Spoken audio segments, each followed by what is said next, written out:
He always kept a note in his wallet that read, "A delay is better than a disaster." But on this particular day, his plane had barely taken off when it flew straight into a flock of birds.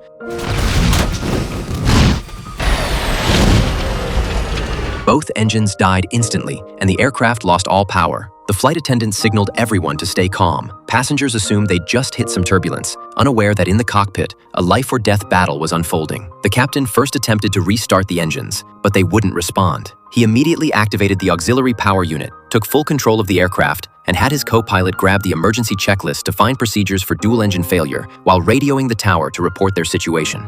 Mayday, mayday, mayday. This is Cactus 1549. Head birds, we've lost thrust on both engines. We are returning back towards the port. The control tower, upon receiving the distress call, immediately grounded all aircraft, cleared every runway, and prepared to assist Flight 1549's return. But even as they began turning back, Sully realized they were out of time. The plane was less than 1,600 feet above ground, and at their current glide speed and altitude, there was no way they could make it back safely. Looking out at densely populated New York below, Sully knew that one wrong decision now would spell catastrophe. The tower kept calling, urging him to land at the nearest airport. Sully didn't respond. His eyes were fixed on the broad expanse of the Hudson River below. He made a stunning decision. We're gonna end up in the Hudson.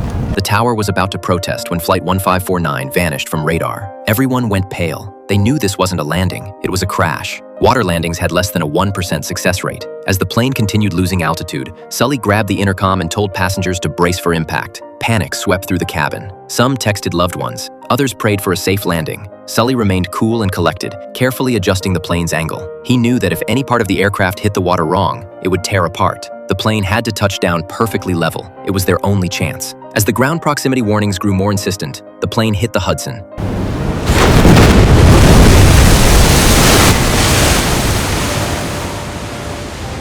It didn't flip. It didn't break apart. Against all odds, it made a perfect water landing. But the danger wasn't over. Sully quickly left the cockpit, reminding passengers to put on their life vests and prepare to evacuate. A flight attendant, ignoring her injured leg, rushed to open the emergency exits and began evacuating passengers onto the wings to await rescue. Fortunately, a Coast Guard patrol spotted them. The captain immediately called for emergency assistance and skillfully maneuvered his vessel alongside the wing, conducting the rescue with military precision. Helicopters and marine rescue teams arrived in quick succession, pulling passengers from the water one by one. Sully, heedless of danger, went back into the flooding cabin repeatedly to ensure no one was left behind. Only after checking the cockpit and grabbing the accident logbook did he finally jump onto the escape slide, the last to leave. Thanks to the coordinated rescue effort, the entire operation took less than 20 minutes. When rescuers reported that the mayor wanted to meet him personally, Sully brushed off the invitation. He kept asking about the total number rescued, desperate to know if all 155 souls on board were safe. With passengers scattered across different rescue vessels, no one could give him an immediate count. Sully had to go to the hospital for a medical checkup first. Then the Union president brought him the news he'd been waiting for. All 155 people on board had been rescued.